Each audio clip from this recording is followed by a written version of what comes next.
va también a participar. Miguel Ángel Gea, que es redactor de Canal Sur Televisión en Huelva, y nos va a hablar de los retos que tendría que afrontar una radiotelevisión como la nuestra para cumplir con esa obligación de servicio público plural que genera cohesión social y debería generar debate democrático.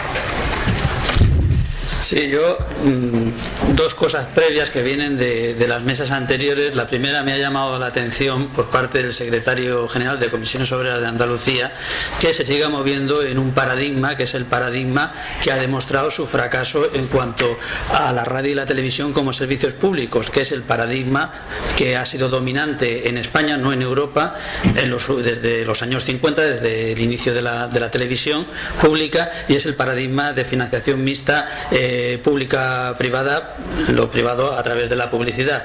Yo soy de los que defienden que es incompatible el servicio público con la emisión de publicidad en la televisión y en las radio públicas. Por lo tanto, lo que deberían hacer las administraciones, los gobiernos, es decidir si quieren de verdad tener un servicio público y por lo tanto financiarlo adecuadamente, o quieren tener una caricatura de servicio público al estilo de la que hemos tenido hasta ahora, que yo parto de la base de que lo que ocurre en estas organizaciones, las radiotelevisiones públicas históricamente en España, es que desde el modelo de televisión española lo que necesitan es una desprivatización del uso político y social por parte de las élites dominantes en nuestro país y de los gobiernos de turno de este país, de los medios públicos, ya sea de radio, televisión o cualquier otro formato.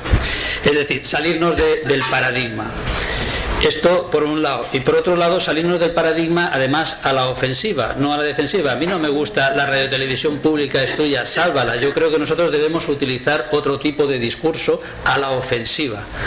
Y a la ofensiva significa pues ser arriesgados. Voy a poner un ejemplo de economía que creo que todos lo vais a entender. En la década de los 80, cuando la gran crisis de la deuda externa en América Latina, el Banco Mundial y el Fondo Monetario Internacional imponen una política de pago de la deuda y del servicio de la deuda, es decir, de los intereses, draconiana. Hay un país que con una dictadura militar no obedece al Fondo Monetario y hace una política de expansión, es decir, de inversión pública, de promover los sectores estratégicos, de I+D y de orientación de sectores de su economía a la exportación, a la inserción en la economía mundial y, por otro lado, a una industrialización por sustitución de importaciones. Ese país se llama Brasil y esa política la hace desobedeciendo al Fondo Monetario y al Banco Mundial durante la década de los 80, principios de los 90, y hoy es la 11ª economía mundial. Es decir, no siempre hay que mantenerse en el paradigma que ha conducido al fracaso.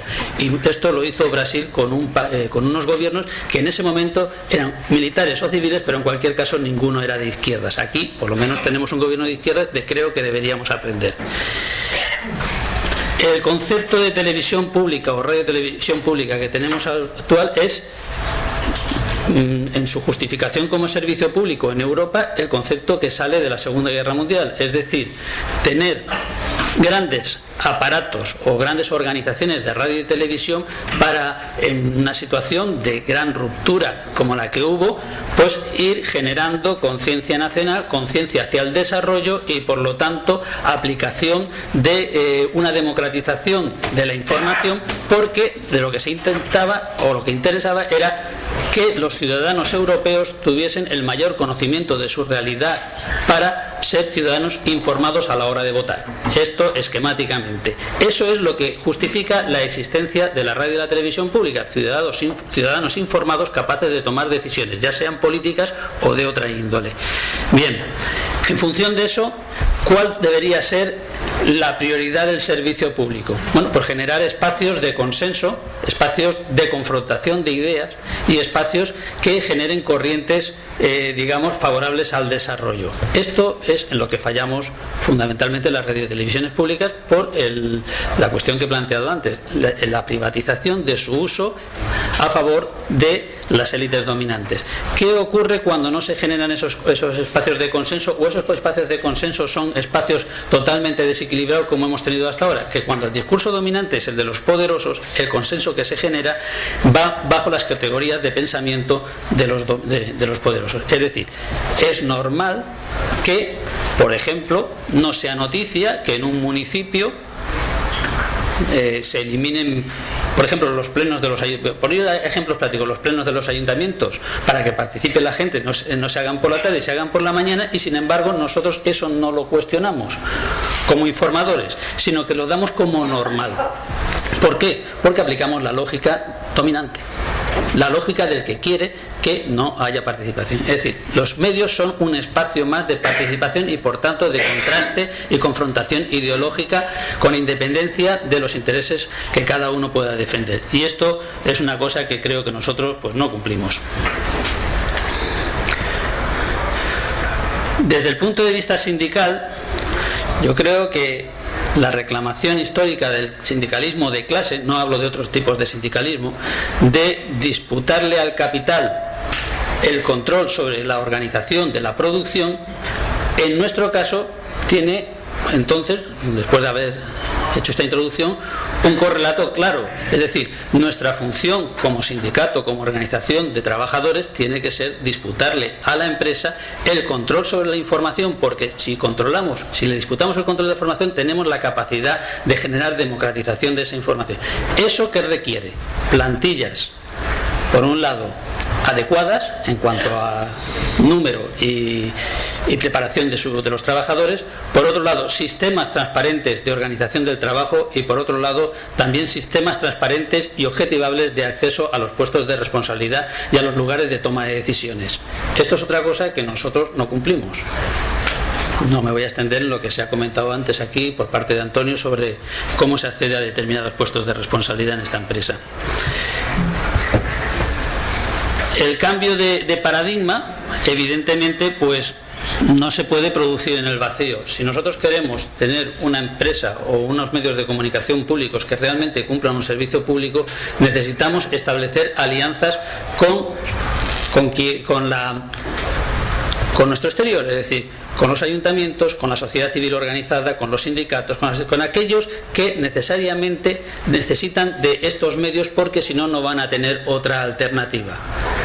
Yo recuerdo en una concentración de sanitarios sobre los recortes que planteaban el sindicato médico, el recorte presupuestario a la RTVA para garantizar el servicio público de sanidad.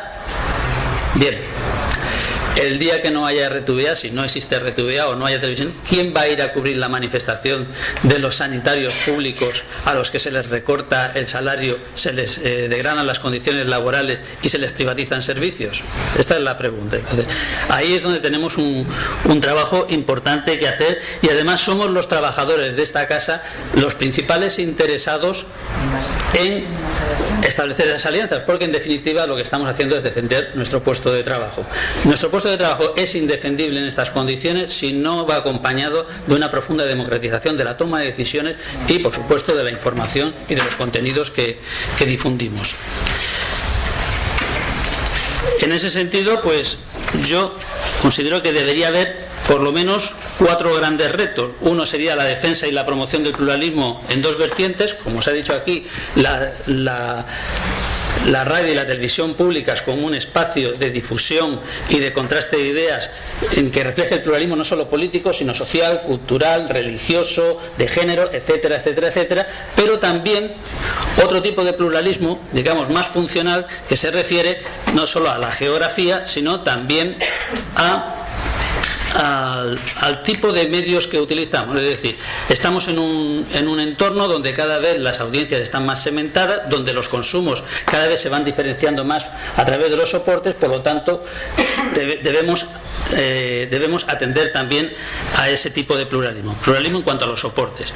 Construcción de una identidad propia, fuera de la lógica privada de las televisiones comerciales y por lo tanto de servicio público estricto.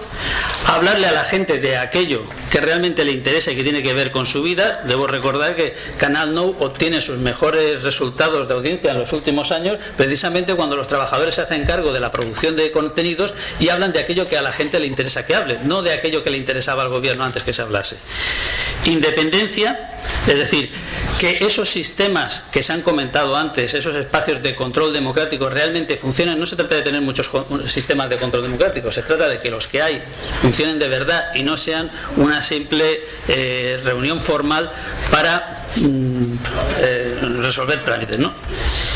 Y por último, En cuanto a una cosa que sí que me gustaría comentar aquí, hablo muy rápido porque yo sé la hora que es. Sí, lleva 10 minutos. Es sencillamente una cosa. Yo creo que la propuesta de comisiones del Consejo está bien.